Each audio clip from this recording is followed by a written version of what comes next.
বাংলা বাঁধে স্থলবন্দর দিয়ে ভারতে প্রবেশ বন্ধ, চীনা পণ্য আনার অনুমোদন না থাকায় বিপাকে আমদানিকারকরা। ক্ষুদে পাঠকদের কোলাহলে মুখর গ্রন্থমেলার শিশু প্রহর, পছন্দের বই পেয়ে প্রাঙ্গণ জুড়ে খুশির ফোয়ারা। যুক্তরাষ্ট্রের আকাশে চীনের গোয়েন্দা বেলুন, প্রস্তুত F-22 যুদ্ধবিমান।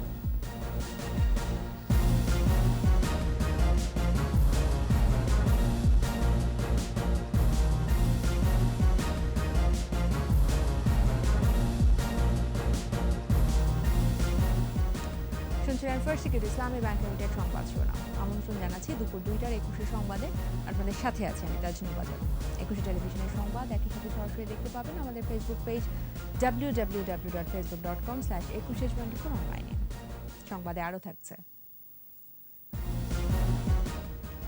পর্দা উঠল ঢাকা আর্ট সামিটের।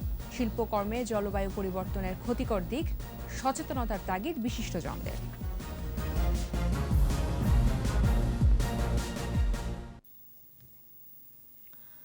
পঞ্চগড়ের বাংলাবান্ধা স্থলবন্দরে ইমিগ্রেশন ব্যবস্থা চালু থাকলেও ভারতীয় দূতাবাস থেকে নতুন করে ভিসা ইস্যু বন্ধ রাখা হয়েছে।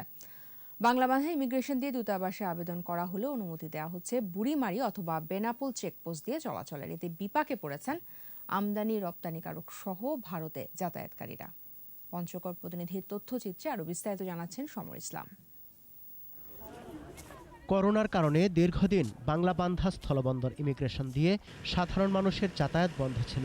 গত বছর 7 এপ্রিল থেকে আবারও ভ্রমণ সহ সব ধরনের ভিসা ইস্যু করে ভারতীয় দূতাবাস। তবে কোনো ঘোষণা ছাড়াই বাংলাদেশিরা এই বন্দর দিয়ে ভারতে যেতে পারছেন না। এই ইমিগ্রেশন দিয়ে যাতায়াতের আবেদন করে ভিসা পাচ্ছেন অন্য বন্দরের। এতে সময় ও অর্থের বাড়তি ব্যয় হচ্ছে। অথচ ভারতীয় ট্যুরিস্টরা এই বন্দর দিয়ে বাংলাদেশে প্রবেশ করতে পারছেন বলে জানান স্থানীয়রা। এই বন্দর দিয়ে ভিসা দিচ্ছে না, যার কারণে আমরা ব্যবসায়ীরা ভীষণভাবে ক্ষতিগ্রস্ত হচ্ছি।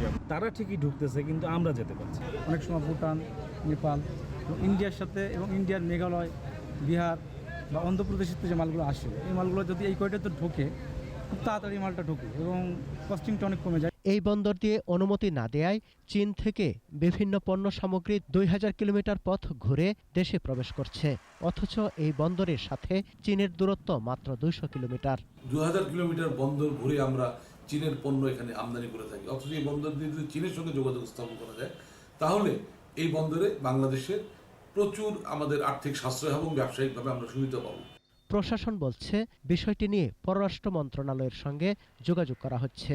পররাষ্ট্র মন্ত্রণালয়কে আমরা জানিয়েছি, আমরা সরকারের ঊর্ধ্বতন কর্তৃপক্ষকে জানিয়েছি, তারা ভারতীয় কর্তৃপক্ষের সঙ্গে আলোচনা করছে। রাজস্ব বাড়াতে ব্যবসায়িক কার্যক্রম আরও গতিশীল এবং পূর্ণ ইমিগ্রেশন ব্যবস্থা চালু রাখা প্রয়োজন বলে মনে করছেন সংশ্লিষ্টরা। সমর ইসলাম, 21 টেলিভিশন। এবার ভাষার মাস।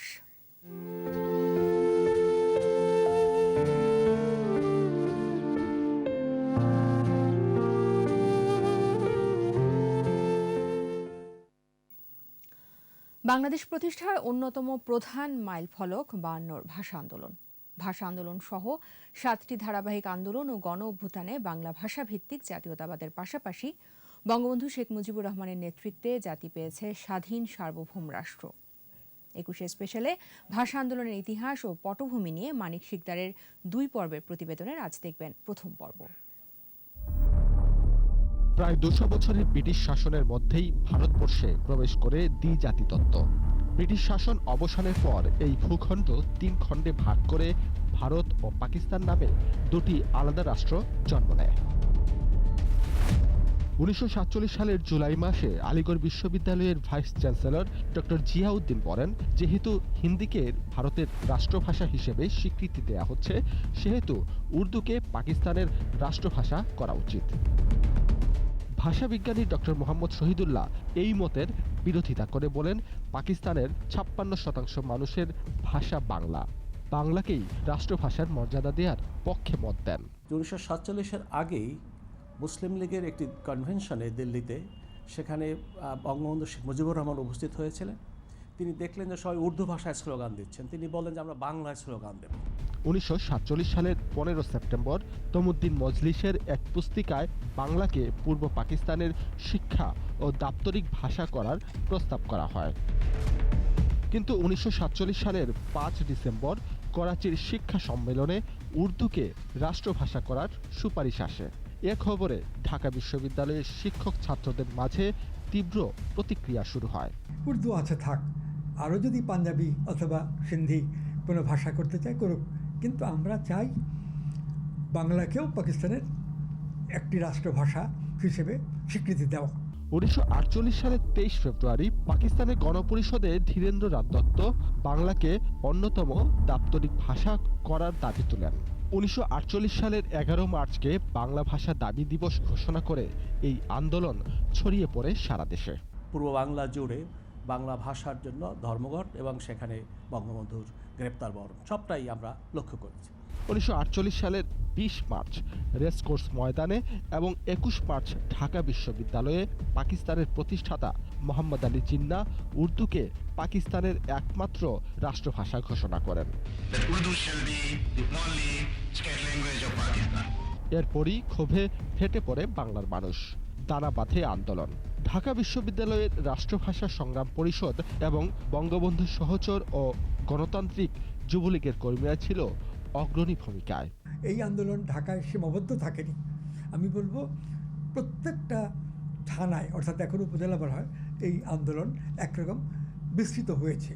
1952 সালের 21শে ফেব্রুয়ারি আন্দোলন করতে গিয়ে শহীদ হন সালাম, বরকত, রফিক, জব্বার, শফিক। এরপরই ভাষা আন্দোলন রূপ নেয় গণস্ফুরণে। পাকিস্তান সরকার বাংলাকে অন্যতম রাষ্ট্রভাষা হিসেবে স্বীকৃতি দিতে বাধ্য হয়।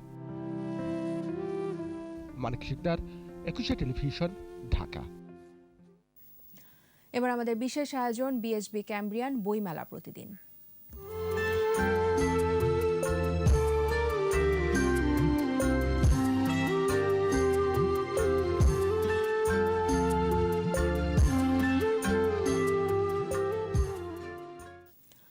অমর একুশে গ্রন্থমেলার প্রথম শিশু প্রহরে ক্ষুদে পাঠকদের ভিড়। ছুটির দিনে শিশু প্রহরে ছিল শিশুদের আনাগোনা। ঘুরে ঘুরে পছন্দের বই কিনেছেন বইপ্রেমীরা। সময় গড়ানোর সাথে সাথে বইয়ের কাটতি বাড়বে বলছেন বিক্রেতারা। প্রণব চক্রবর্তীর রিপোর্ট। সাপ্তাহিক ছুটির দিন বেলা 11টায় মেলার গেট খুলতেই বিভিন্ন বয়সের পাঠকরা আসেন বইমেলায়। 11টা থেকে দুপুর 1টা পর্যন্ত শিশু প্রহরে পছন্দের বই কিনেছে শিশুরা। সাপ্তাহিক ছুটির দিন হওয়ায় শিশুদের অভিভাবকরা কিনে দিচ্ছেন তাদের পছন্দের বই। আমারও অনেক ভালো লাগছে এখানে এসে। আমি গোয়েন্দার বই কিনেছি। বই পড়ে পড়ে ছোট থেকে বড় হয়েছে, কিন্তু এখন তো ওরা আসলে এভাবে সুযোগ পাচ্ছে না। শুধু বই কেনা নয়, গাছের নিচে বসে সন্তানকে গল্পের বই পড়ে শোনাচ্ছেন কেউ কেউ। আমার বই মেলায় এসেছি, অনেক ভালো লাগছে। বাবা বই পড়ে শোনাচ্ছে। শিশুদেরও অনেক কিছু দেখার আছে। ওরা তো পাঠ্যপুস্তকের বই ছাড়া তো আর কিছু পড়েই না, আর এগুলো দেখলে ওদেরও ভালো লাগে। বিভিন্ন স্টল ঘুরে প্রিয় লেখকদের বই কিনছেন অনেকে। বাংলা একাডেমি থেকে বিবর্তনবাদের ইতিহাস এটা নিয়েছি এবং বিশ্ব সাহিত্য কেন্দ্রে এখানে এসেছি। এখন এখান থেকে দেখছি আর কি, দেখি কোনটা পছন্দ হয়। আমি মূলত লালমনিরহাটে থাকি, তো মানে পড়াশোনার সূত্রে আর কি, তো বই মেলার টানে চলে এসেছে এখানে। তো যেটা দেখলাম, এর আগের বার খুব একটা সেভাবে কেনার সুযোগ হয়নি, তবে এবার যেহেতু মেলা কেবল শুরু হয়েছে, তো আরেকটু জমলে ভালো হতো। বিক্রেতারা বলছেন সময় গড়ানোর সাথে সাথে বাড়বে পাঠকদের ভিড়, বাড়বে বইয়ের কাটতি। কোভিডের একটা গ্যাপ দিয়ে মোটামুটি খোলামেলাভাবে এখন সব কিছু চলছে। আশা করা যায় পাঠকদের সাড়া পাওয়া যাবে। আশা রাখছি যে বরাবরের তুলনায় একটু ভালো হবে। এদিকে মেলায় কয়েকটি বইয়ের মোড়ক উন্মোচন করে তথ্যমন্ত্রী বলেন, পাঠ্যপুস্তকের ভুল নিয়ে বিভ্রান্তি ছড়াচ্ছে একটি মহল। আসলে কোনো ইস্যু নাই তো, এই জন্য এখন পাঠ্যপুস্তক নিয়ে লেগেছে। ওনারা কোন পৃষ্ঠায় কোথায় কি একটু বলুক না, যে ভুলটা কোথায় আছে, না পড়েই যখন মতামত দেয়, তো সেই জন্যই এটিকে আবার মির্জা ফখরুল সাহেবও এটা নিয়ে বক্তব্য দিয়ে এটাকে রাজনীতির হাতিয়ার বানানোর চেষ্টা করছে। ফখরুল সাহেবকে আগে বলবো যে পাঠ্যপুস্তকগুলো একটু পড়ার জন্য। সাপ্তাহিক ছুটির দিনের মেলা চলবে রাত 9টা পর্যন্ত। প্রণব চক্রবর্তী, 21শে টেলিভিশন, ঢাকা। গাজীপুর ও নওগাঁ থেকে প্রায় 5.5 কেজি হেরোইন সহ 3 মাদক ব্যবসায়ীকে গ্রেফতার করেছে র্যাব। র্যাব মিডিয়া সেন্টারে সংবাদ সম্মেলনে আইন ও গণমাধ্যম শাখার পরিচালক কমান্ডার খন্দকার আল মঈন জানান, চক্রটি 1 বছর ধরে পার্শ্ববর্তী দেশ থেকে হেরোইন এনে বিভিন্ন স্থানে সরবরাহ করত। বৃহস্পতিবার গাজীপুরের কালিয়াকৈর থেকে শাকিবুর রহমান ও রাজিয়া খাতুনকে 3 কেজি হেরোইন সহ গ্রেফতারের পর তাদের দেয়া তথ্যে শাকিবুরের নওগাঁর বাসা থেকে 2 কেজি 400 গ্রাম হেরোইন সহ তার স্ত্রী সেলিনা খাতুনকে গ্রেফতার করা হয়।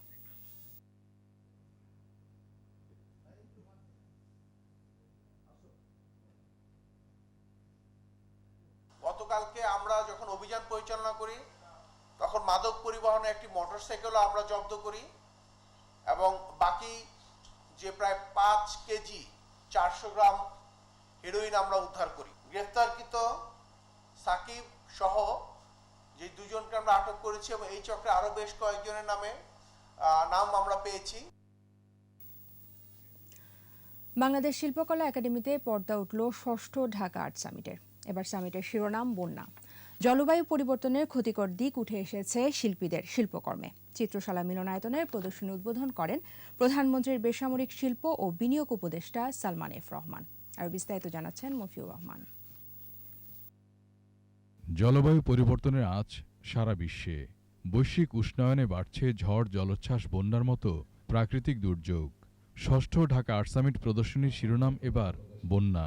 শিল্পকলা একাডেমির চিত্রশালা মিলনায়তনে উদ্বোধন হল এবারের সামিট। অনুষ্ঠানে সংস্কৃতি প্রতিমন্ত্রী বলেন, জলবায়ু পরিবর্তনের নেতিবাচক প্রভাব মানুষের জীবনে কি বিপর্যয় ডেকে আনতে পারে সেটি উঠে এসেছে শিল্পকর্মে। গ্রীষ্ম, বর্ষা, শরৎ, হেমন্ত, শীত, বসন্ত, এই 6টি ঋতুতে তারা এখানে কিভাবে আমাদের সামাজিক এবং পারিবারিক রাজনীতির জন্য কাজ করে সেটির একটি অসাধারণ প্রদর্শনীর ব্যবস্থা করেছেন। অসাধারণ একটি আয়োজন। প্রধানমন্ত্রীর বেসরকারি শিল্প ও বিনিয়োগ উপদেষ্টা বলেন, বিভিন্ন সময় বন্যা বাংলাদেশেও ভয়াবহ বিপর্যয় ডেকে এনেছে। সচেতন করতে এই আয়োজন ভূমিকা রাখবে বলেও জানান তিনি। Every time there is a challenge, we know how to face that challenge, and that's the Bangladeshi spirit and that's the Bangladeshi nature. আয়োজনে অংশ নিয়েছে বিভিন্ন দেশের 160 জনেরও বেশি শিল্পী। শিল্পের বিভিন্ন মাধ্যমে ফুটে উঠেছে প্রাকৃতিক বিপর্যয়ের ভয়ঙ্কর দিক। চিরায়ত গ্রাম বাংলার নানা রূপও ফুটে উঠেছে শিল্পকর্মে। বাংলার চিত্রকর্ম মিশেছে ইউরোপীয় ধারার সাথে। মুগ্ধ নয়নে দেখছেন দেশি বিদেশি দর্শনার্থীরা।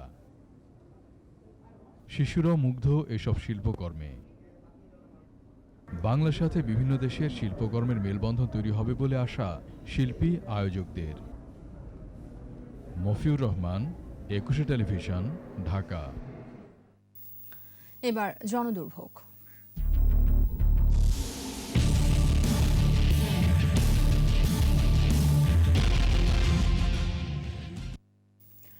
রাজধানী জুড়ে সক্রিয় টানা পার্টি। যানজটপূর্ণ বিভিন্ন পয়েন্টে মোবাইল ছিনিয়ে মুহূর্তে লাপাত্তা এ চক্র। পুলিশের সামনে হরহামেশা ঘটনা ঘটলেও অকার্যকর প্রশাসন। ইয়াকুব লিচুর ক্যামেরায় আরো বিস্তারিত জানাচ্ছেন অখিল পোদ্দার।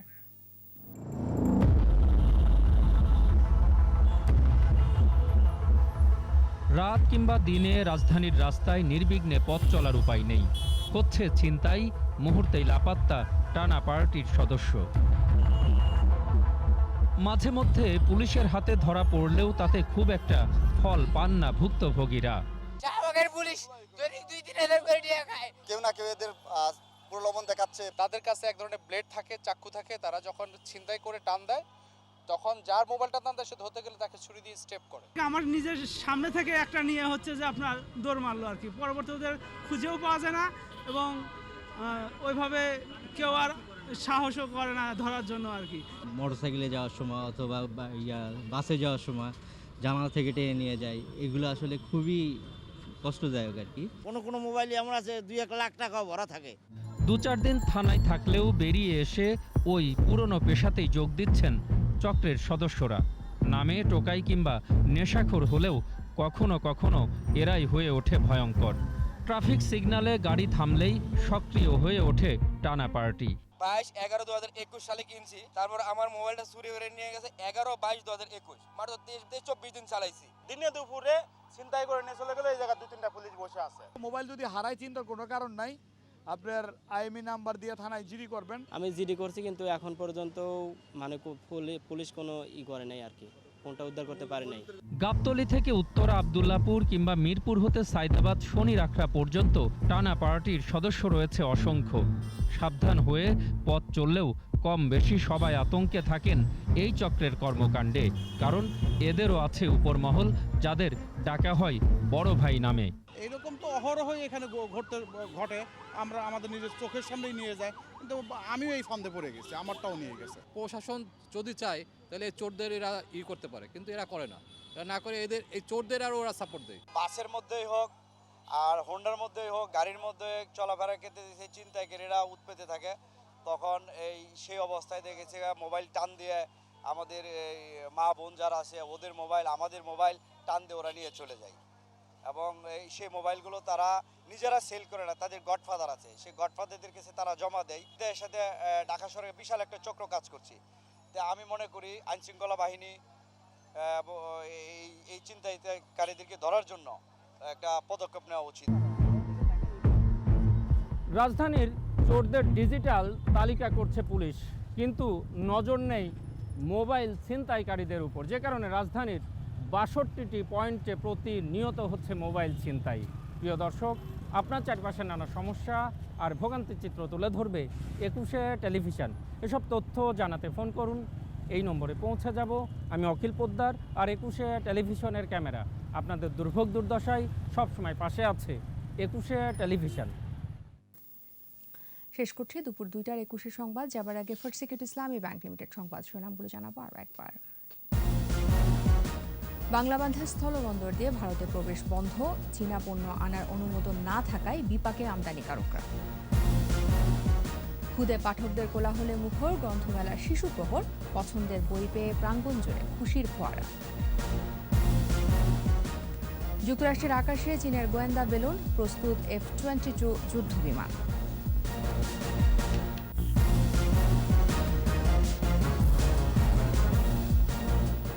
২১শে টেলিভিশনের সর্বশেষ খবর জানতে ডায়াল নম্বরে ভিজিট করুন 21tv.com এই ওয়েবসাইটে। ফেসবুকে লগ ইন করতে পারেন facebook.com/2124 অনলাইন। আমাদের পরবর্তী সংবাদ সন্ধ্যা ৬টায় ২১শে দেশের সংবাদ দেখার আমন্ত্রণ রইল। স্বাস্থ্যবিধি মেনে চলুন, সুস্থ থাকুন। সবাইকে ধন্যবাদ।